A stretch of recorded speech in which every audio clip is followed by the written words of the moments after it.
arrive here illegally is to stop the terrible trade of people smuggling.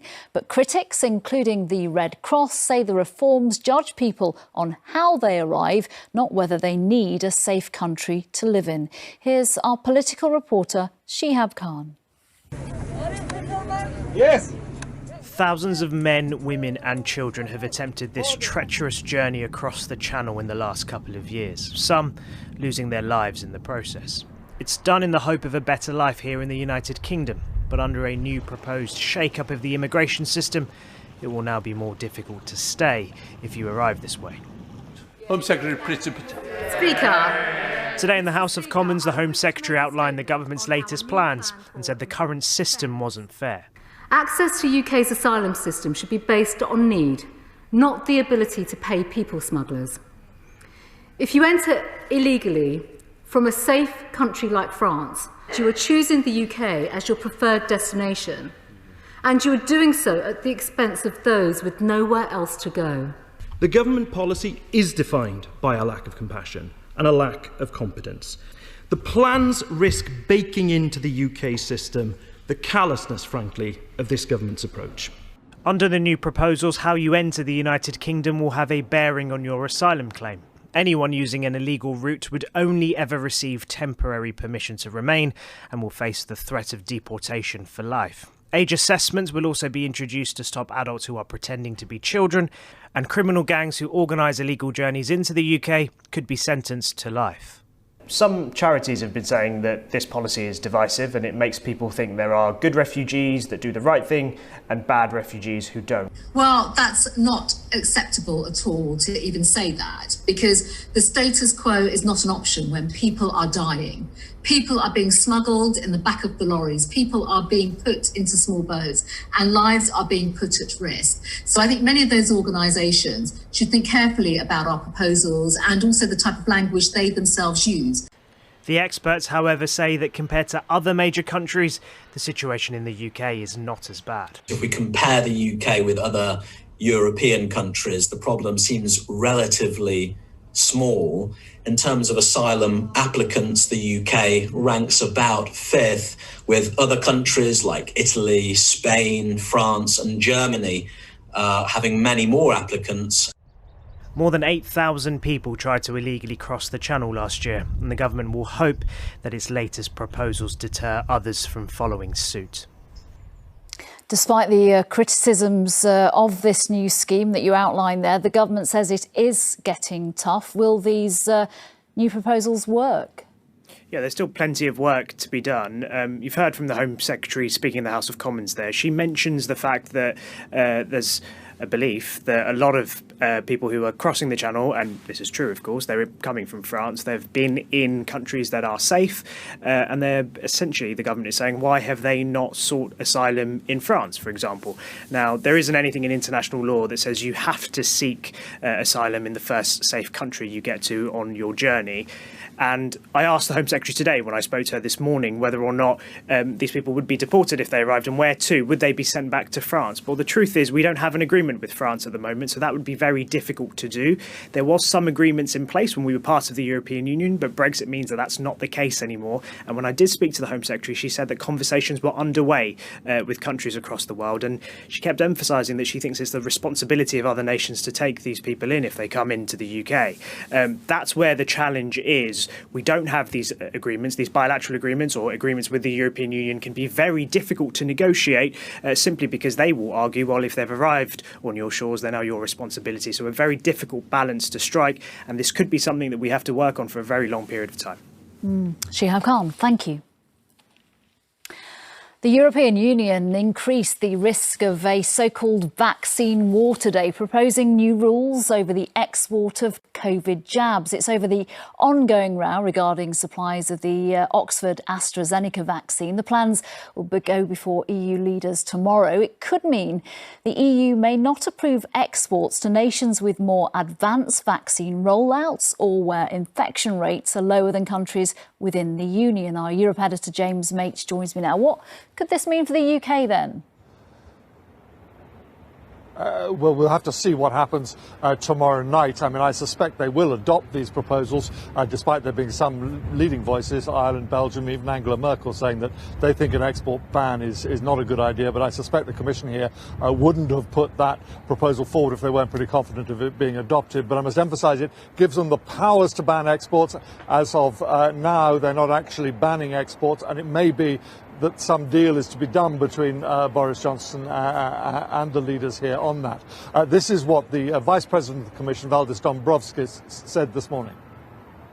If the country of destination, which has a large production capacity, restricts its own exports of vaccines or substances, either by law or by other means, it may be appropriate to consider whether exports to this country are justified. The Member States and the Commission will consider the conditions prevailing in the country of destination, in particular the epidemiological situation, its vaccination rate and the existing availability of COVID-19 vaccines.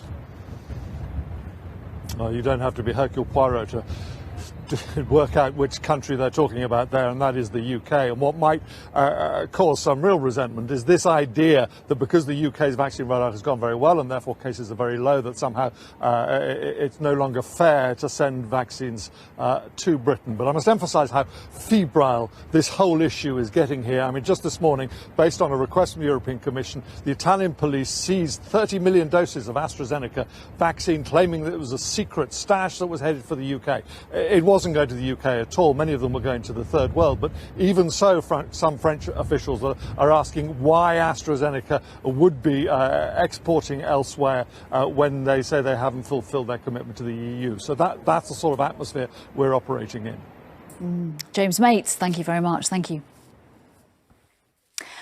1,500 jobs are at risk at John Lewis as it confirmed 8 of its stores won't reopen after lockdown. Those that will remain shut are 4 at-home stores in Ashford, Basingstoke, Chester and Tunbridge Wells.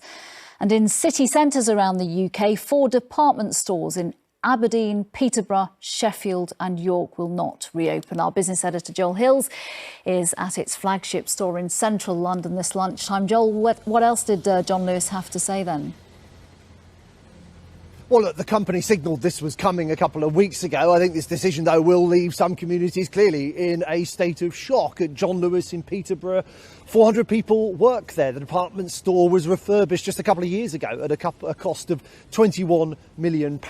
In Peterborough, as elsewhere, John Lewis is not only an important employer, it's also an important reason to visit the town. You can see why people are distressed by this. Now, the company's decision to downsize has more to do with the internet than the pandemic.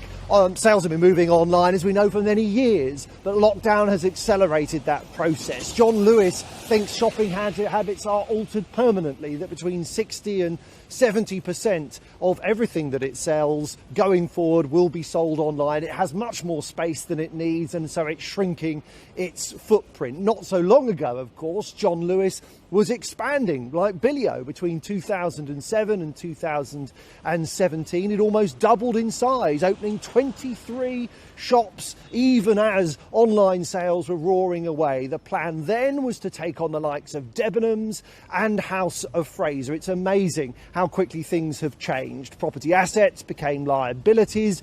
Debenhams is going, House of Fraser is much diminished, and John Lewis now finds that it's been in retreat for much of the last 12 months. Joel, thank you very much. Thank you. 14 people have been arrested after a second night of violent protests in Bristol.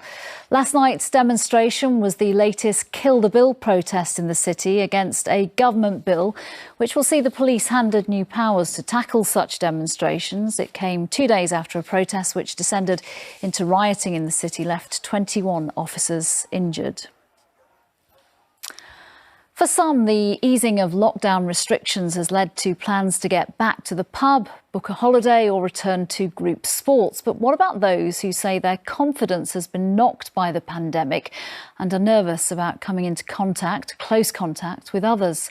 Step forward, Dame Sarah Storey, Team GP's most successful female Paralympian. Here she is making British sporting history when she won her 14th gold at the Rio Games in 2016. Well, she is part of the We Are Undefeatable campaign, today announcing the home games. I'm delighted to say Dame Sarah joins me now. Dame Sarah, who exactly are the home games aimed at? Oh, good afternoon. The home games are aimed at anyone who's living with a health condition, who's been finding it really difficult to get out and get active during lockdown, and who is still very nervous about what life might be like as lockdown eases. And of course, we have the roadmap, but for some people, it's still really, really difficult to imagine themselves out and about doing the things that they did pre-pandemic. Yeah, some people might have been shielding for an entire year now. What sort of activities are you going to be basically transmitting into people's homes and gardens so that they can do in the confines of where they are right now? So we're going to have activities that have been vetted by NHS professionals, and they're going to be things like laundry basketball, hallway shuttles. They might even involve the stairs. We know that 1 in 6 people have been using walking up and down their stairs as a way of staying fit and active during lockdown. But there's going to be some inventive ways. It might involve balloons, it might involve jumping if you're able to do that. But we're going to be putting together 2 teams led by myself and Lauren Rowles. And we're really excited just to be able to beam ourselves into people's homes and gardens and hopefully play a part in helping them feel more confident and empowered into becoming active as things start to open up. Yeah, has being an athlete helped you with some of the harder aspects of the pandemic so far? You don't get to be the country's most successful female Paralympian without bucket loads of grit and resilience, I'm sure.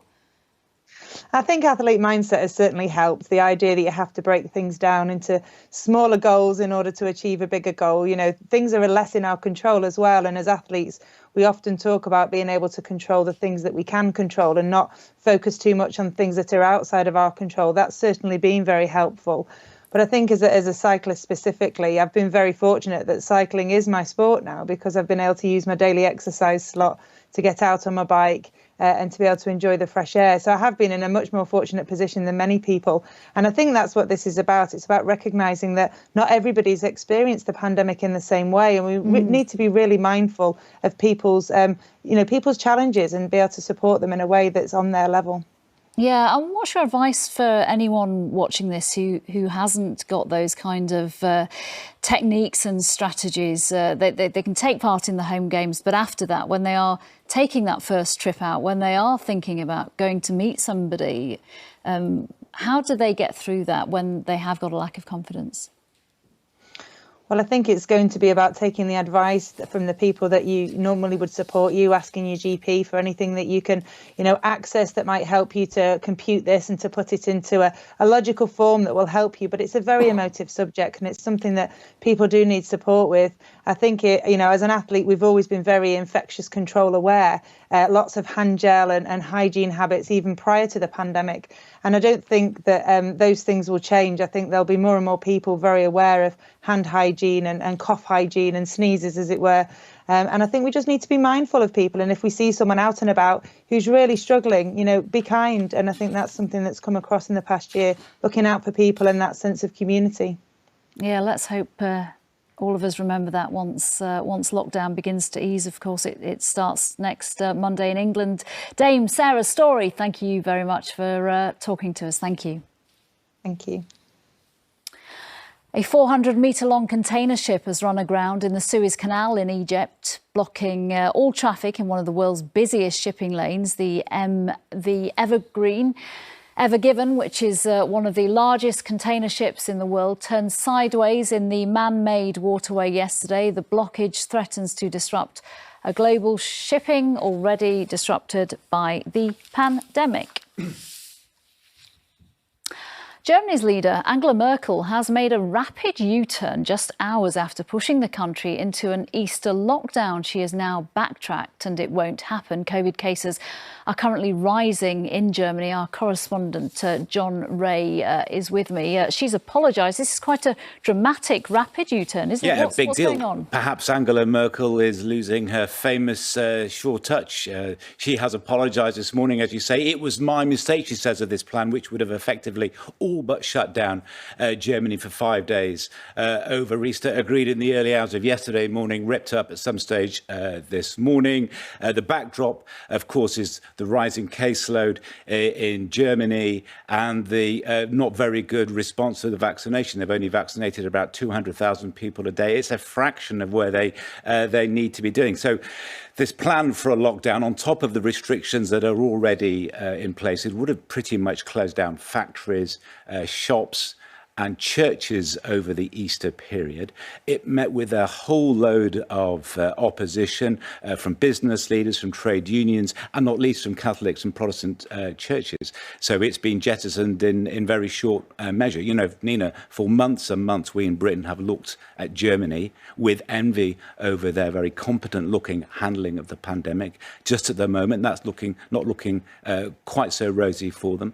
Cases are rising, as they are in around 19 of Europe's countries now. Really, the cusp of a third wave is upon them. Angela Merkel's popularity is being chipped away at. So is that of her coalition government. Right now, it's a bit of a mess, I'm afraid. Yeah, and it will be seen as a strange move to U-turn when cases are rising. Well, yes, but the point is, scientists said, look, if you have shops shut for every day over Easter, except for a very narrow window of opportunity on the Easter Saturday, you've got chances of a super spreading events. Similarly, businesses, you know, they need, rather like businesses in this country, they need something over that Easter holiday to be able to serve food to people not sitting down but strolling along beaches. Those are the kind of decisions that Germany is having to make. Now, there is a really big, tough lockdown in Germany. It is being extended into April. Well into April, but on this occasion, it seems that Angela Merkel has really just got it wrong, I'm afraid. John Ray, thank you very much. Thank you. Next this lunchtime, the UK gallery that's giving music fans the opportunity to chat to one of the world's most respected artists. People will be able to put their questions directly to Nile Rodgers about his career and collaborations via the National Portrait Gallery. But how will it work given he's already recorded his answers? Lewis Warner explains.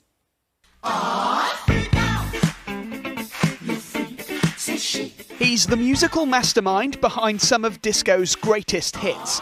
After 50 years in the industry, Nile Rodgers is embracing the digital world by creating a new form of fan contact. We are family. After sitting down in front of the camera and recording 350 answers, it's over to the public to ask the questions. The idea of this online tool is that you can have a virtual conversation with the star and ask him anything you like. Which artists have you most enjoyed working with? I would have to say, out of all the artists that I've ever stood in a room with, the most fun has been with my former partner, Bernard Edwards. We laughed and laughed and laughed like crazy. But as with all new technology, it doesn't always go smoothly. What did you have for breakfast this morning? Pardon me, could you ask me that again?